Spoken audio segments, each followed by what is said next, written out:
Are Trump's Arab partnerships doomed amid the Hormuz blockade, as Gulf capitals rethink how long they can afford to stick with Washington's war gamble? After the UAE's threat to turn to the yuan, is a second Arab nation now leaning toward Xi Jinping?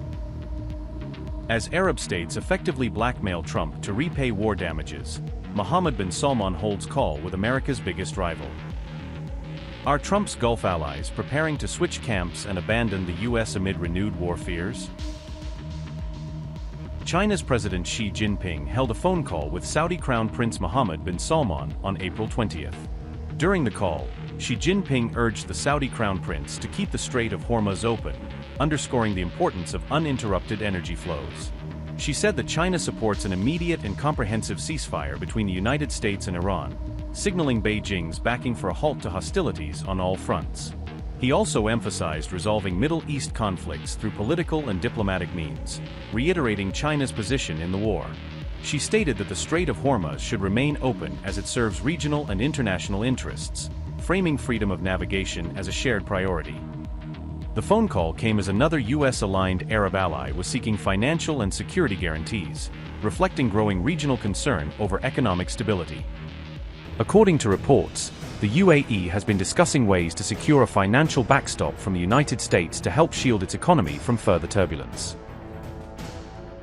These developments were reported by the Wall Street Journal, which cited high-level meetings between Emirati and American officials as the source. During those talks, Emirati officials raised the idea of establishing a currency swap line with the United States as part of a broader protection plan.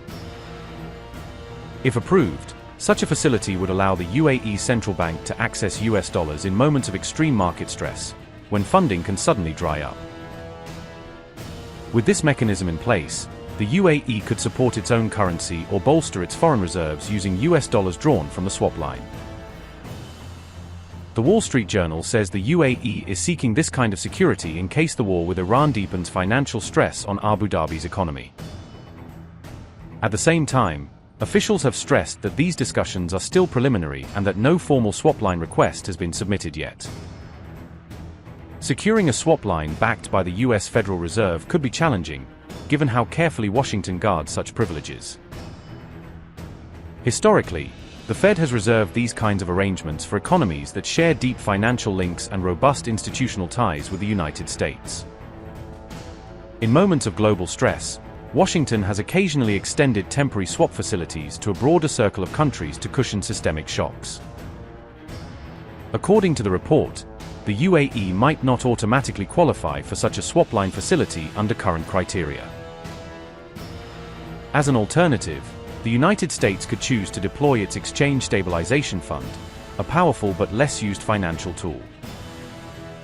The ESF can provide loans, guarantees, or other support to partner economies, giving them breathing room during periods of heavy stress. So far, the UAE has avoided a full-blown economic fallout from the Iran war, thanks to strong buffers and careful management.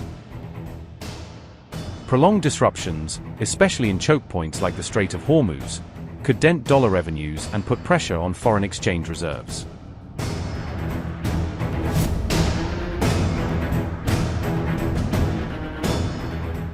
Emirati officials have also hinted at switching to alternative currencies, according to the Wall Street Journal's account of the talks. If access to US dollars becomes constrained or too politically costly, the country may feel forced to switch part of its trade into other currencies. In that scenario, the UAE could begin conducting some of its oil trade and other major transactions in Chinese yuan as well. Even a partial shift would chip away at the US dollar's dominance in global oil markets, at least temporarily. This move would also dovetail neatly with China's broader push to internationalize the yuan and expand its role in global finance.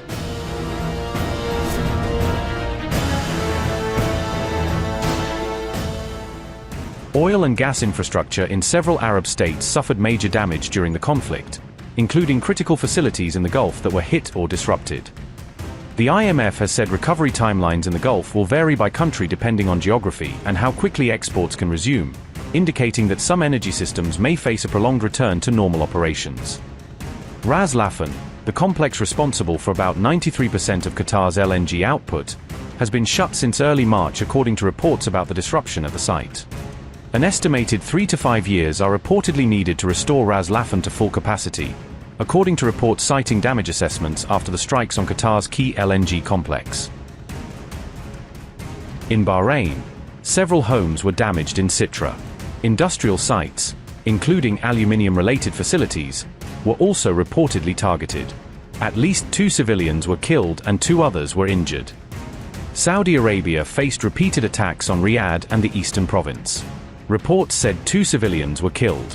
1 U.S. service member also died. At least 12 American soldiers were wounded during the attacks. Qatar came under repeated attacks on key sites and important oil and gas infrastructure. 4 Qatari servicemen and 3 Turkish nationals were reported killed. Some of the casualties linked to a helicopter crash during the conflict period. In the United Arab Emirates, fires and visible damage were reported in Abu Dhabi and Dubai. Civilian infrastructure, airports, ports, and industrial locations were affected. Petrochemical and aluminium-linked facilities were also reportedly attacked. Deaths included 9 civilians and 2 military personnel. In Jordan, falling debris caused material damage. 1 American soldier was reported injured. A strike was also reported on a US-related site in eastern Jordan.